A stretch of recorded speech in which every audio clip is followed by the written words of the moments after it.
ఈ టెక్నాలజీ చాలా అప్గ్రేడ్ అవుతూ వస్తుంది. బట్ దీనికి కంప్లీట్గా క్యూర్ అయ్యే సొల్యూషన్ అయితే ఇప్పటివరకు రాలేదా? ఇప్పుడు మెయిన్ ప్యాంక్రియాటిక్ క్యాన్సర్కి ట్రీట్మెంట్స్ పరంగా వస్తే ఆపరేషన్ అంటారు.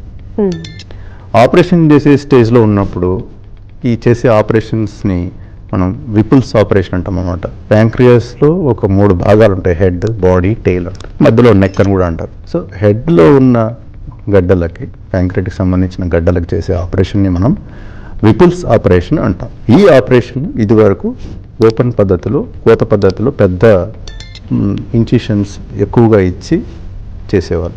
అలా చేయటం వల్ల వీళ్ళు ఒక 2 రోజులు ఐసీయూలో ఉండటం, హాస్పిటల్లో ఒక 1 వీక్ 10 days ఉండడం, తర్వాత వాళ్ళకి నొప్పి ఎక్కువగా ఉన్నందుకు వాళ్ళకు కోలుకోవడానికి 2-3 నెలలు పట్టడం, ఇటువంటి పరిస్థితులు ఎక్కువ ఉండేది. కానీ ఇప్పుడు ఆధునిక పద్ధతుల్లో రోబోటిక్ సర్జరీ అని వచ్చింది. ఈ వరకు మేము ల్యాప్రోస్కోపీలో చేసేది ఇప్పుడు రోబోటిక్ సర్జరీలో చేస్తాం.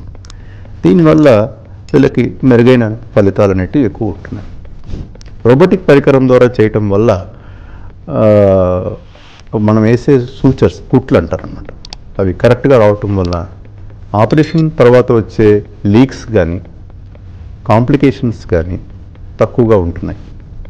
దీనివల్ల కొంతమంది పేషెంట్స్ని ఐసీయూలో కూడా అవసరం లేకుండా నేరుగా రూమ్కే షిఫ్ట్ చేయడం కొంతమందిలో జరుగుతుంటుంది.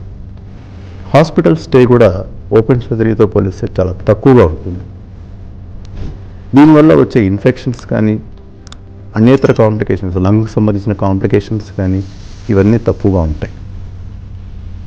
అదేవిధంగా దీంట్లో ఉండే మ్యాగ్నిఫికేషన్ అనేది ఓపెన్ సర్జరీ కంటే 10 ఇంతలు ఎక్కువ ఉంటుంది. సో దానివల్ల చిన్న చిన్న లింఫ్ నోడ్స్ అంటారు అన్నమాట, చిన్న చిన్న గడ్డలు, మెయిన్ గడ్డ చుట్టూ ఉన్న లింఫ్ నోడ్స్ అంటారు అన్నమాట. ఇట్లాంటి లింఫ్ నోడ్స్ అన్నిటినీ కూడా మనం క్లియర్ తీయటం వల్ల ఓవరాల్గా క్యాన్సర్కి సంబంధించిన ఆపరేషన్ అనేది చాలా మెరుగైన పద్ధతిలో జరగడం జరుగుతుంది. దీని రిజల్ట్స్ లాంగ్ టర్మ్గా పేషెంట్ ఎంతకాలం బతుకుతారు అనేది ఇంకా కొన్ని ఏళ్ళు పట్టచ్చు, కానీ బట్ ప్రజెంట్గా చాలా లాభాలు ఉన్నాయి దీంట్లో.